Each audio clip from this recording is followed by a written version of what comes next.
to my channel. My name is Ayana. For my new subscribers, I have the giggles. So yeah, welcome back to my new subscribers. Thank you guys so much for subscribing, and for my old people, thank you guys for coming back.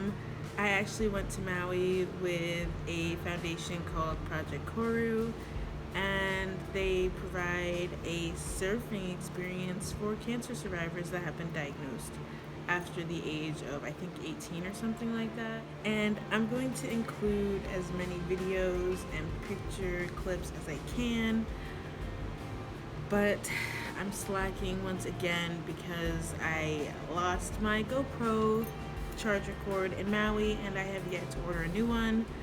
So I'm probably gonna have to go back later on once I get this cord and add more videos in.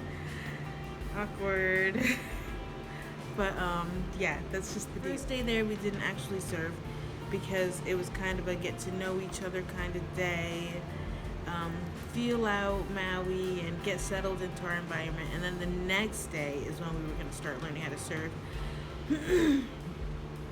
And honestly, on my first day, I did not surf. I mean, they taught us how to get up on the board and, you know, all of that good stuff, and then they sent us right out into the water, and my nerves were a wreck. I mean, I probably got a few feet out there with my board before I came right back in. My nerves were just a mess. I was in open ocean, and then me on a surfboard. I just couldn't imagine it. And as you guys know, I have a really bad leg because of cancer. Nearly lost my leg because of the cancer, but I didn't. So I'm really not stable with that. So I was really nervous about feeling pressured to stand up. And I did feel that way because on the first day, a lot of people did stand up on their first try, and looking at that just made me it made me feel really defeated. And it was only the first day, so I was just an absolute wreck. I was crying, and it was just typical me thing.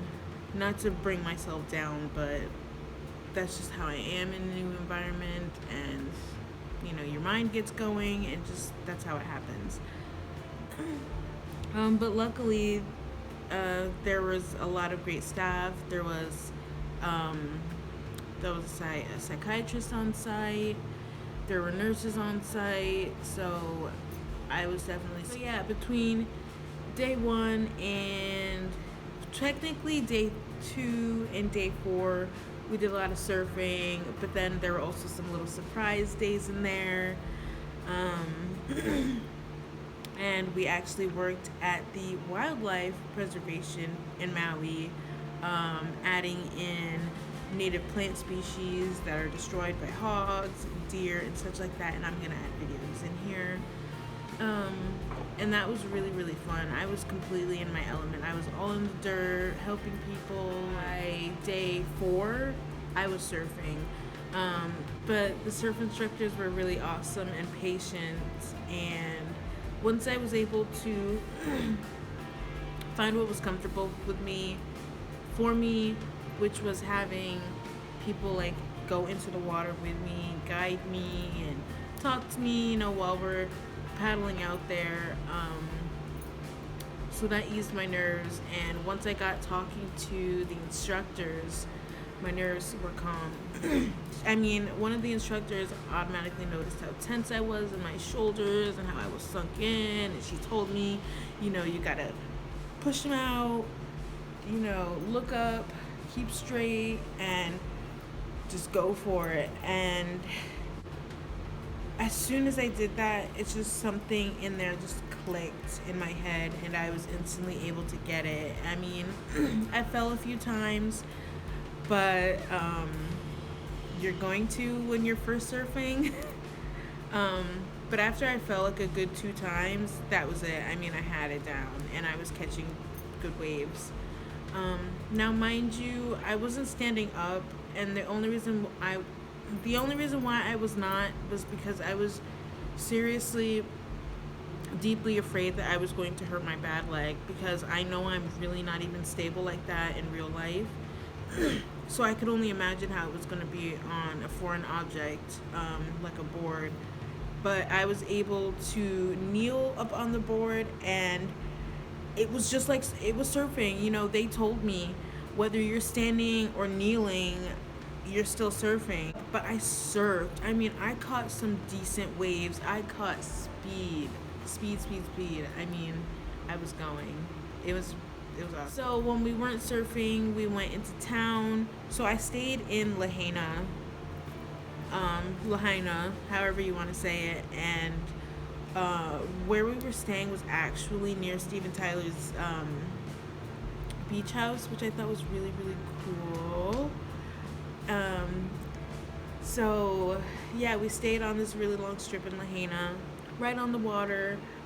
Insert pictures of my view. It was so beautiful. Oh my god, it was absolutely gorgeous. I mean, I still can't believe where I stayed. It was so pretty. We went to Paie, which I absolutely loved. If you are a hippie soul, you would love Paie. There's lots of artists there and just cool little shops. It's a little touristy, but it's really, really cool nonetheless. Going back to it being a cancer group, we had serious talks, but also fun. You know, it wasn't all heavy-hearted, you know, talking with cancer. It was funny experiences with it, and, you know, pictures and tons of stories and just really good times. And it was just really, really awesome just to connect in that way, because as you guys know, I don't have that in real life, and I don't know if you guys have that in real life, but it really felt good to have that sense of family, and we definitely became a family by the end of the trip.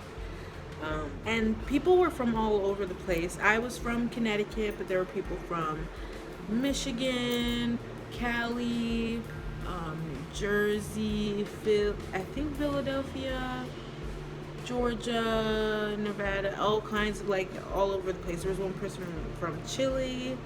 So people were coming from all over. There were 22 of us all together. Yeah, which was a pretty decent sized group. Only 2 guys, which was kind of funny, but that really doesn't surprise me. And we were all, like I said, in between the ages of, youngest person I think was 21, oldest person 39. So it was a really, really good mix. I really, really enjoyed that mix. And yeah, we just really got to know each other on such an intimate level within those few days. And I couldn't have been more grateful to have met the people that I did, and just still keep in contact with them outside of camp too is super awesome. And I got so close with some of them that I actually decided to get a matching tattoo. That one of the campers came up with, because that was an option that we had on the last day, that if you wanted, you could get a tattoo. So me and I think like 5 other people got a tattoo, and we added this in with whatever we were going to. Yeah, I got a hibiscus flower because I really wanted something that represented Maui, and I love hibiscus flowers, and I just thought, why not right here? I've always wanted something on my chest, and I thought this was the perfect placement. So, and that's where I've been. That's what I wanted to let you guys know. And if you're actually interested in this Project Koru trip, it's actually internationally open to all cancer survivors, all young adult cancer survivors. So if you're interested, I can actually leave the information in the description box below, or you can email me or comment on here, and I can give you the information so that you guys can take this opportunity and experience something that you might have never experienced before if you wouldn't have heard about it. So take that chance if you want to. It's there. Thank you guys so much for watching, and I'll talk to you guys later. Bye.